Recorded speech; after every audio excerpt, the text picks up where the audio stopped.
seems to be that every time we record the Winning Point podcast, some major news comes out the following day. And once again, that is the case. The episode we recorded that will come out tomorrow on Friday, we recorded just a day before the 2026 roadmap and state of the game came out. So now I'm making this video to go over some of the exciting news stuff that we've got. So we're just going to jump right into it. Go over some of this, talk you through it if you've missed it or if you just wanted to get my opinions on things. And so I'm going to start out with this roadmap. I'm going to jump right into it. We now have 11 regional qualifiers on the calendar. Bologna and Vegas in February. Then we go to Lille and Atlanta in April. Sydney and Vancouver in May. Utrecht and Hartford in June. And then Barcelona in August. And then Singapore and Los Angeles in September. Singapore, the big outlier here, as of right now, to my knowledge, Singapore doesn't have distro going through. It's not being distributed in Singapore.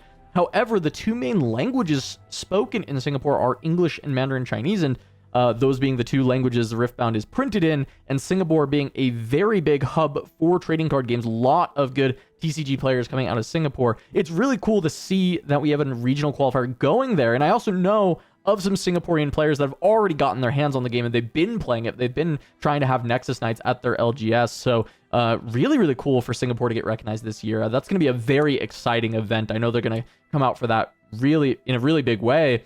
But on top of that, 11 events, pretty nice as far as the regional qualifier season goes. This cuts off in September with Los Angeles. And that lines up with the estimate we were given a long time ago with the ideal look at organized play with regionals happening in October of 2026. So these qualifiers should be able to lock us in for regionals across the globe in October, most likely. We'll see if it's about October. It could be November, right? We're not 100%. Followed by the next season potentially starting back up in December, like we saw with Houston in December 5th of last year. So that's what I'm expecting. We know there's not supposed to be Worlds until 2027, so it feels like we're going to get capped off on this year with a regional final. Now, for me, 11 events is really nice. This is a lot of events, but I want to see even more regional qualifiers as we go forward. As we've seen, the demand on these has gotten crazy. My prediction is that all of these continue to sell out, and it's an absolute nightmare to try and get tickets, and we'll see how the actual regional go. As far as a first calendar year, I think this is pretty good. I'm overall happy with it, but I'd love to see more big events like regional scale, like what we'll see in October, depending on how big that is, and then even more of these regional qualifiers speckled throughout the year, making it not feel so much FOMO every single time there's one of these feeling like you can't miss it. But I think 11 is going to at least ease it a little bit for people, not feeling like they have to go play every single one. Feels like maybe just playing 3 or 4 throughout the year is going to be a really nice place to be. And even then, I mean, that can be difficult for some players, but I know the grinders are going to want their hands on every single ticket possible. And I know that with only 11, it's not going to be possible that everyone even gets into one, and that can be incredibly frustrating. But still a good start, good spread of locations. It feels like the usual suspects for TCGs, and then Singapore is that nice, pleasant surprise. But this is not all there was when it came to the roadmap. As we scroll down here on this article, they actually have the release dates for the next few sets, as well as some of the Chinese tournaments that are happening, which for our channel matters a lot. I love doing the co-streams. We continue to do the co-streams, and I've got at least some ideas for dates coming through, as we do have an Unleashed preview season beginning on March 16th, which I assume the culmination will be this PAX East date of the 26th through the 30th of March. They did that keynote last time, I believe, is at PAX Unplugged. I assume PAX East will be similar. That'll keynote and they'll finish revealing or unveiling all of these spoilers. And then from there, late March, China's Spirit Forge Major Tournament. I've alluded to this on the co-streams. We did all the regional opens. Last time we had a national open in Shanghai. I assume this is going to be the national open for Spirit Forged in late March. So we'll have our eyes out for that. And we for sure are going to be having a co-stream to go along with it. Now, after that, we've got in April, Unleashed is going to release in China on the 10th of April. So we'll be having our eyes out for what happens after that. And in fact, I don't have to keep my eyes too peeled for when the next set of regional opens for China will happen for Unleashed. because it says down here mid-May, China will have the Unleashed minor tournaments, which will be those.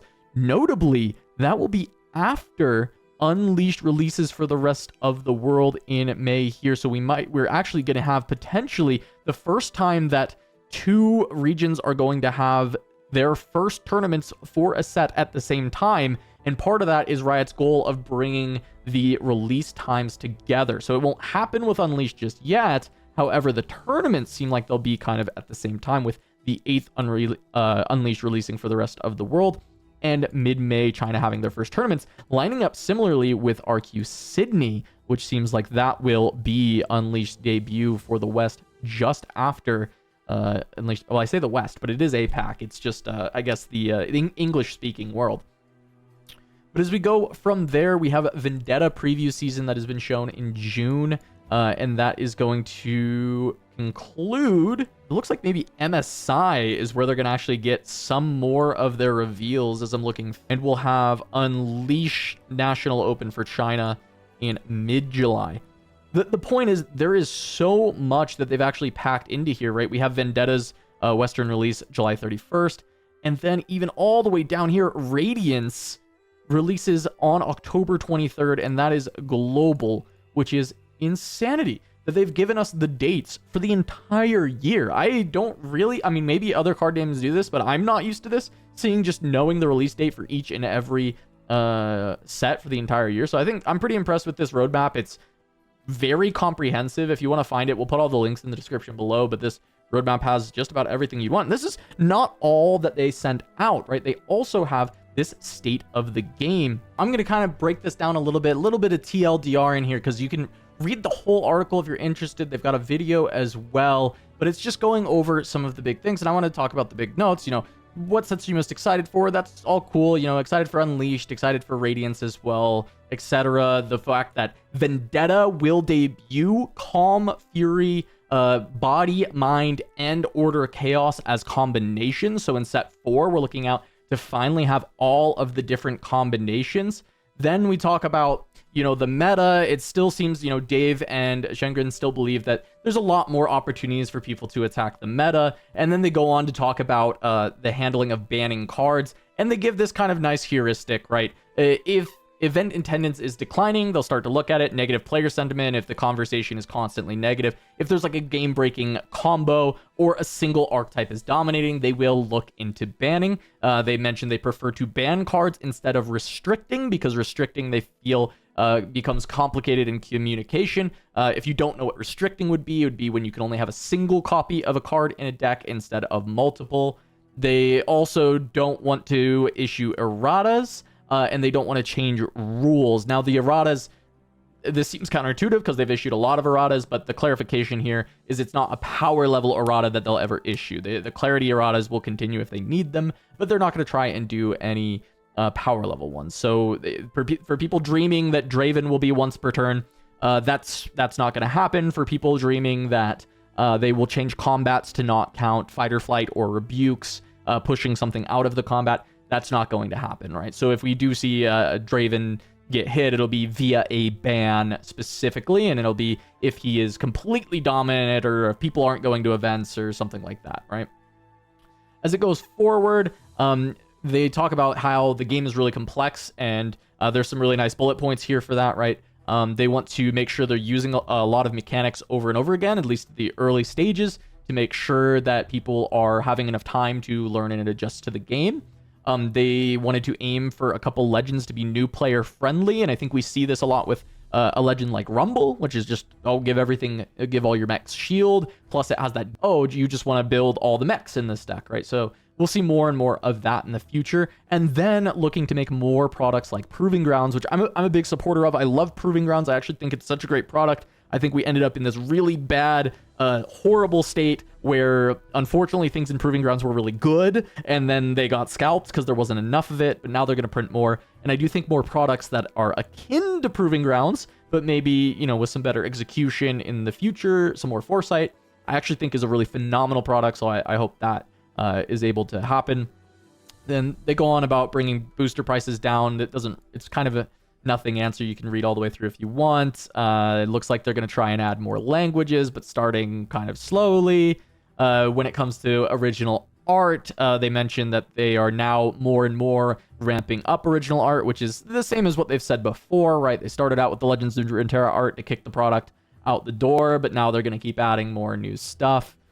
They mentioned that there's currently no plans for multiplayer in competitive events, but they're not completely getting it, out of there. It's just not planned to be in there. It's just going to be at events as side events.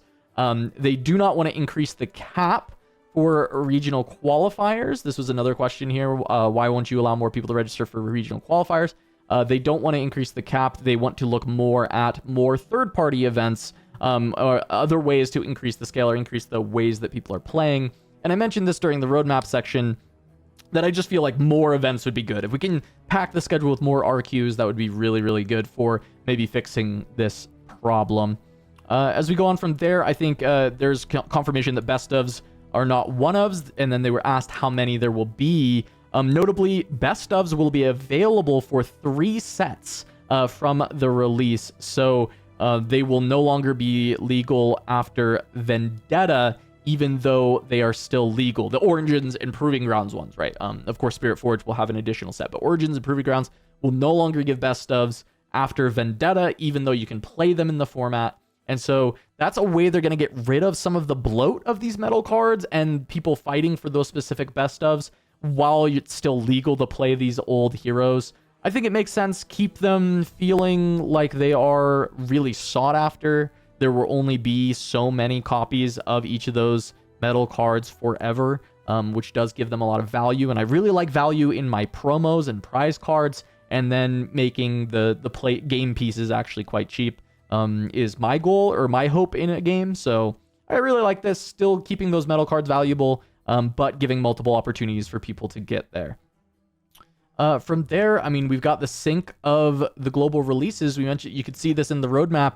But Vendetta is going to be when we have that sync up between China and the US, which is incredible. And there is one last little nugget in the state of the game, which is what are the plans for officially supporting Riftbound digitally? And yeah, it seems like, well, I'll just read the whole answer.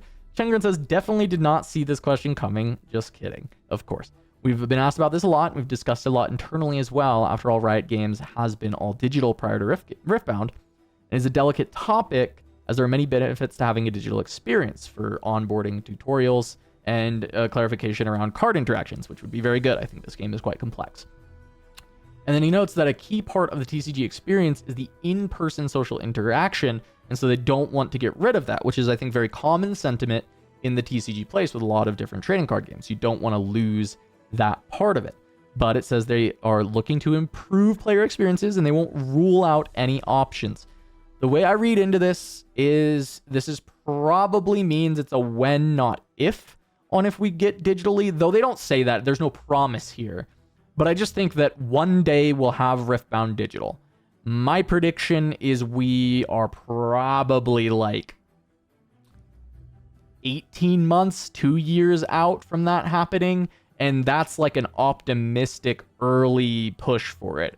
I think it's even more likely that it takes even more time than that. And it'll depend on a lot of outside factors. But what it seems is that they're pretty open to it, especially because if you look at something like Magic Online, financially, I don't think there's that much of a downside if they monetize it more in that way versus how Legends of Runeterra was monetized, where it, well, didn't really make much money. So I think that's maybe something they're looking at. I don't want to read too much into it, but that's just kind of my opinion, is it probably means a when, not if, and we'll see what ends up happening there. But if you want to read the entire state of the game, we'll also put that in the comments below. I tried to just give you that quick bullet punchy. If you're listening to me, you kind of got some of the gist of this article. It's got to be like one of the most impressive roadmaps that I've gotten to see for a game, because it's just very detailed, tells you everything that you want to know. Realistically, it had locations of where the events were going to be, even down to the convention center, so you know kind of where to book. I mean, I really just awesome job across the board from the Riftbound team, and I'm excited to play more Riftbound in 2026 and hopefully see you all at one or many of these exciting events on the roadmap. So peace out. Thanks for watching. Don't forget to subscribe. Love you. Bye.